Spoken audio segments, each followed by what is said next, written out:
Bonjour et bienvenue sur le cours de Prof Couder, la chaîne qui vous explique vos cours de physique de façon simple et claire. Si vous avez besoin de plus d'aide, n'hésitez pas à aller voir en description, il y a des liens vers des bonus. Cette vidéo, elle porte sur un point assez simple, convention générateur ou convention récepteur, mais qui en fait perd pas mal les élèves.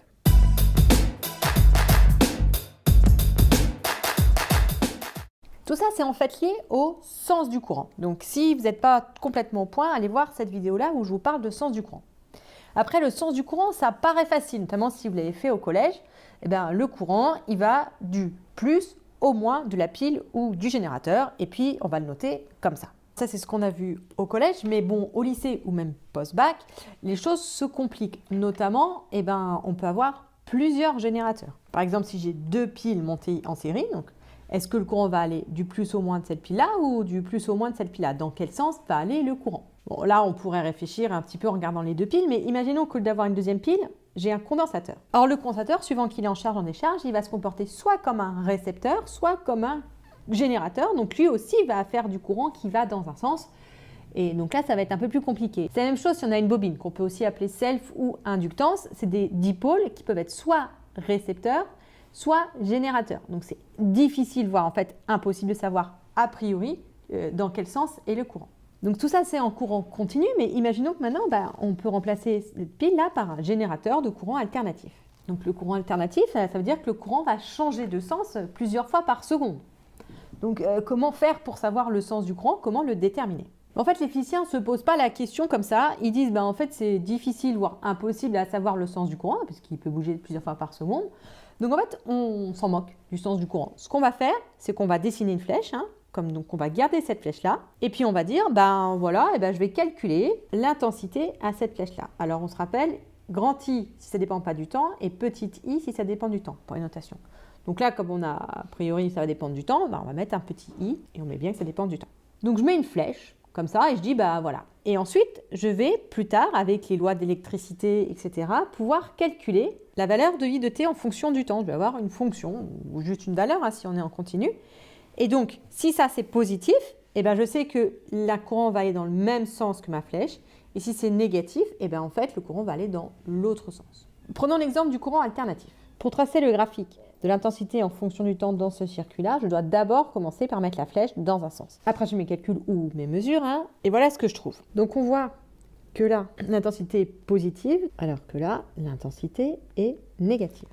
Donc, pendant tout ce temps-là, l'intensité est positive, ce qui veut dire que le sens du courant, c'est dans le même sens que la flèche, donc il va dans ce sens-là. Et le reste du temps, donc tout ce temps-là, l'intensité est négative, ce qui veut dire qu'en fait, le courant va dans l'autre sens, il va dans ce sens-là. Donc, vous voyez que la flèche n'est en fait pas liée au sens du courant. C'est juste une façon d'indiquer au lecteur comment savoir dans quel sens il va, mais il faut aussi avoir la valeur soit positive, soit négative. Donc, comme cette flèche n'est pas liée au sens du courant, on peut la mettre comme on veut. Donc, quand je dessine mon circuit, hop, je mets une flèche au hasard, dans le sens au hasard, pour l'intensité. Sauf que l'intensité, ce n'est pas la seule grandeur physique qu'il y a dans le circuit, il y a aussi la tension. La tension, ça symbolise aussi par une flèche qu'on peut dessiner dans un sens ou dans l'autre. Et donc c'est pour ça qu'il va y avoir deux conventions suivant le sens qu'on donne à ces flèches de la tension par rapport au sens de l'intensité. Alors on se rappelle, la tension, c'est lié à la force électrique qui met en mouvement les charges. Et si c'est pas clair, je vous enjoins vraiment à aller regarder cette vidéo sur c'est quoi la tension, parce que si on ne comprend pas ce que c'est la tension, c'est plus difficile de faire de l'électricité.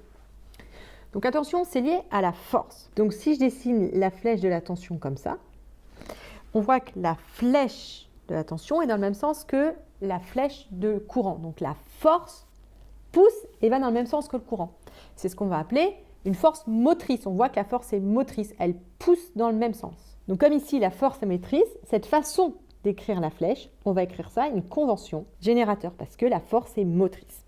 Inversement, si j'écris la flèche dans ce sens-là, on voit que la force va dans le sens inverse du courant. Donc, elle va empêcher le mouvement en quelque sorte, ça va frotter, ça va faire un travail résistant. Et donc ça, c'est ce qu'on appelle la convention récepteur, parce que les récepteurs font un travail résistant. Mais attention, ça ce sont des conventions, c'est bien écrit convention, c'est pas la réalité.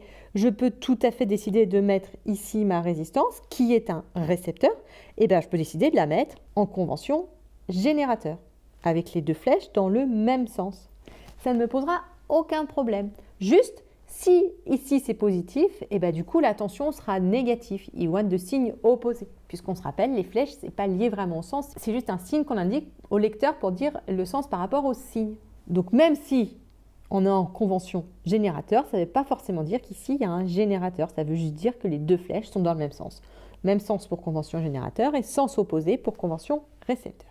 Traditionnellement, on met les générateurs en convention générateur pour que la tension et l'intensité aient le même signe, et les récepteurs en convention récepteur, mais rien ne vous empêche de faire autre chose, notamment si vous avez un condensateur dont vous ne savez pas s'il est chargé, déchargé, etc.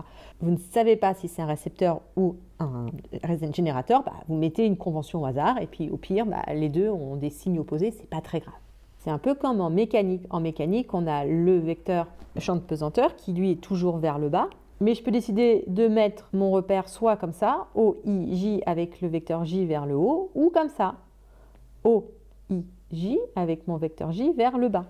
Ici, G sera négatif et ici, G sera positif. Vous voyez, ça dépend du sens. Et bien là, c'est pareil avec ces flèches, on indique le sens positif. Donc pour résumer, une fois que les circuits électriques sont un peu plus compliqués que ce qu'on voit au collège, on ne peut pas connaître le sens du courant avant de l'étudier. Il faut d'abord étudier le circuit, poser les équations, les lois de l'électricité pour avoir le sens du courant. Pour que nos lecteurs sachent de quoi on parle, on va indiquer avec des flèches sur un circuit dessiné sur notre sujet le sens qu'on va appeler le sens positif. Il faut choisir un sens positif et on va le choisir, c'est une convention. Comme on a deux grandeurs physiques en électricité qui sont intensité et tension, eh bien on a deux choix possibles de convention. On peut décider de mettre la flèche correspondant à l'intensité dans le même sens que la flèche correspondant à la tension. C'est ce qu'on appelle la convention générateur. Si ici ce dipôle est un générateur, alors I et U auront le même signe. Ça peut être un récepteur, ça ne pose pas de problème, c'est juste un récepteur en convention générateur. Inversement, si la flèche de l'intensité et la flèche de la tension ont des sens opposés, alors on va dire qu'on est en convention récepteur. Si ici il y a un récepteur, I et U auront le même signe. Si ce n'est pas le cas, eh ben, ils auront des signes différents et puis c'est tout. Voilà, j'espère que cette vidéo vous a plu. N'hésitez pas à liker si c'est le cas et à poser vos questions en commentaire si quelque chose n'est pas clair pour vous. Et si vous voulez de l'aide pour travailler vos cours, n'hésitez pas à aller voir en description. Je vous offre un petit cadeau pour vous aider.